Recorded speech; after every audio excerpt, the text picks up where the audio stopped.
All right, so I actually got a little bit of a rare Democratic W here for you guys coming out of the state of Wisconsin, where their Democratic governor, this guy Tony Evers, basically pulled one of the most cartoonish moves that I've ever seen in American politics, where he used this power that he has. We're going to read about it here. It's called a line item veto, and basically gave or increased public school funding, marginally at least, for the next couple centuries. So here's a headline from Business Insider. They say Wisconsin Governor Tony Evers thwarted Republicans with a creative veto that increases school funding for the next 400 years. Not a typo, 400 years. Okay, so how exactly did this man go about doing this? And also keep in mind, we're talking about Wisconsin, probably one of the single most gerrymandered states in the entire country. It's basically at the point now where, because of how gerrymandered their maps are, it would take Democrats winning a supermajority to even have a moderate chance at winning over the state legislature entirely. So these are, I guess, some of the moves that you kind of have to make in order to make marginal improvements. So they say on Wednesday, Tony Evers, a Democrat, used a creative line item veto that would increase funding for public schools for the next 400 years, a flex of the Democrats' power in a state where he's often at loggerheads with Republicans.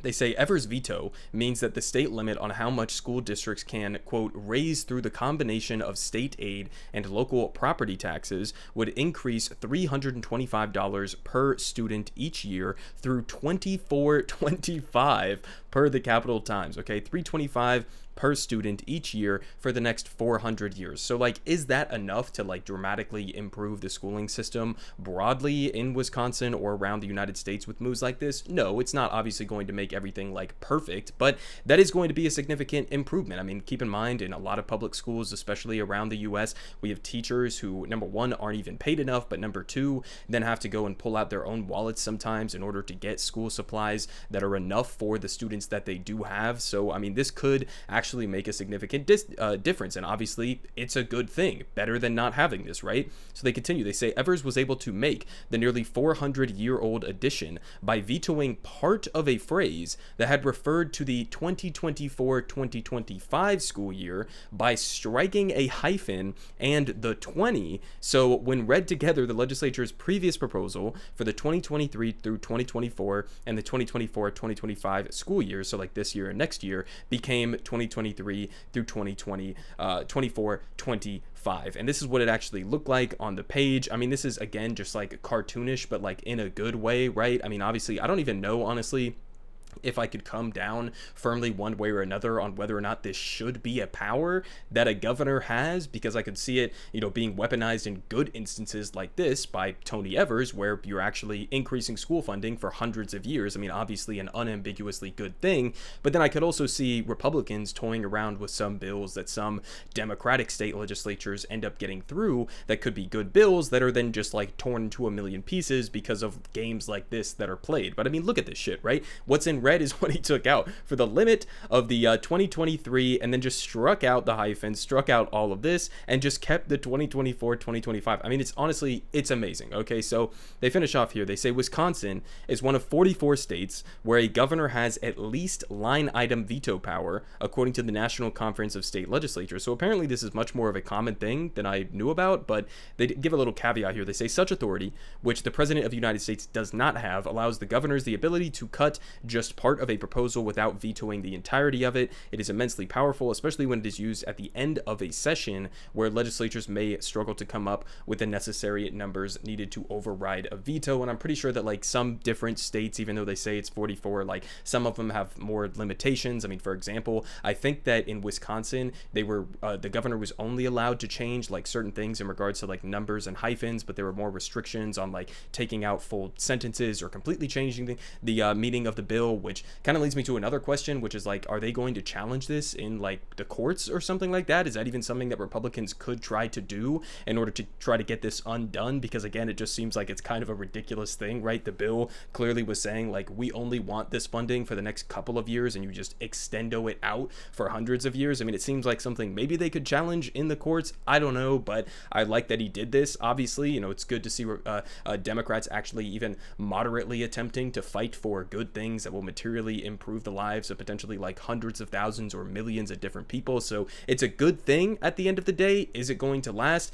I'm not sure. Certainly Republicans are not happy about this. We have a quote saying Wisconsin property taxpayers will bear the burden of Governor Evers' veto regarding per pupil school funding, said the Assembly Speaker Robin Vos. And he says, by allowing this level into the future, homeowners will experience a property tax increase in the coming years. And it's like, well, I mean, part of that is just how we do school funding. I mean, this is part of the reason why school districts that are in wealthier areas, because a lot of that funding comes from property taxes, tend to have better school systems, right? Versus low income areas where you have less of a tax base to actually pull from.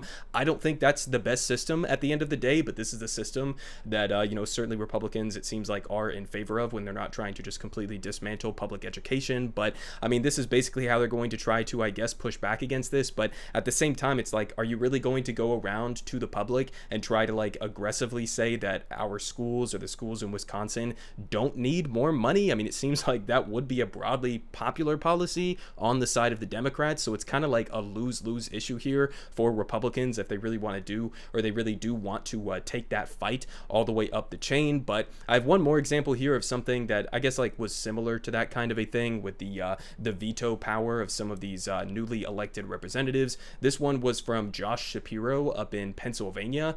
And so they have a story here from MSNBC basically describing what he did in a similar situation, saying in Pennsylvania, Democratic Governor Josh Shapiro also got creative with his veto power in a state with a divided legislature. Shapiro negotiated an expansion of public school funding, but in order to pass the bill through the Republican Senate, he also had to whip votes for a controversial compromise that would subsidize private schools with voucher programs, which basically just, undercuts the public education system. So he basically negotiated a bad aspect of this bill with Republicans, but then Shapiro pulled a fast one on these GOP guys, right? After the bill passed the Senate, but before it passed the Democratic House on Wednesday night, Shapiro announced that he would use the line item veto to knock the promised school voucher program compromise off of the final bill. So again, I mean, to me, when I'm reading this, it's like, this seems like it's something that Republicans do all the fucking time, right? Whether or not like this is actually something that would hold up in the long term,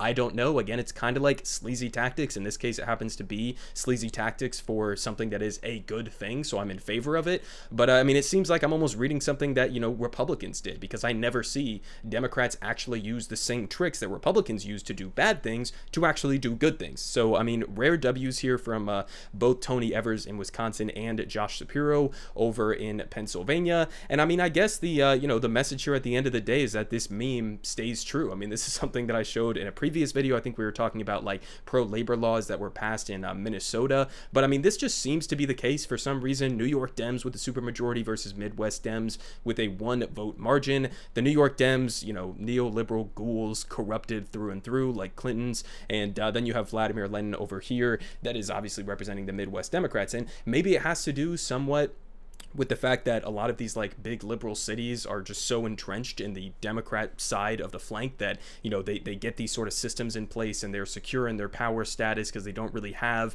any legitimate challengers from the right. And so maybe they get too comfortable and they get cozy with corporate America and all of that stuff. And so they kind of just don't really care, and they can shift the Overton window further to the right themselves because they don't have that actual challenge. And Midwest Dems are constantly actually having to like fight for their seats in a much more regular and serious way. So maybe that puts pressure on them to be like, maybe I do actually have to go out and materially deliver for the people that I'm representing, or I could lose my job. I don't know what the case may be. I don't know why this tends to be the case. I mean, certainly a lot of these Midwest Democrats are nowhere near perfect. They're not like actually be an embodiment of Vladimir Lenin, obviously. I mean, they're all capitalists through and through for the most part. But, at the end of the day, it's good to see things like this. Definitely represents a lot more of the energy that I would like to see from the Democratic Party moving forward. Everyone is saying good politic guy has the best politic.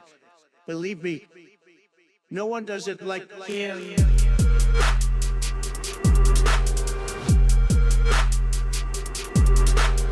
Believe me,